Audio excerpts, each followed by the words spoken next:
In this video, I'm going to walk you through how to get a PBE account in League of Legends step by step. I'll leave two important links in the description, one for signing up for a PBE account and the other for downloading the PBE client. First, go ahead and click the sign up link and create your PBE account. Make sure you fill in all the required details correctly. Once your account is successfully created, you're ready for the next step.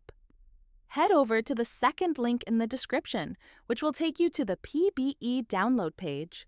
From there, click on the Windows download button to start downloading the PBE version of League of Legends.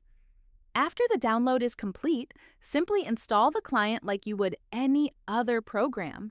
Once everything is set up, open the PBE client and log in using the account you just created.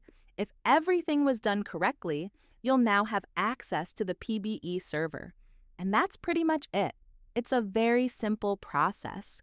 All you really need to do is create the account and install the PBE client.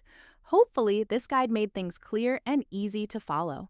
If you found this video helpful, consider leaving a like and subscribing. It really helps support the channel.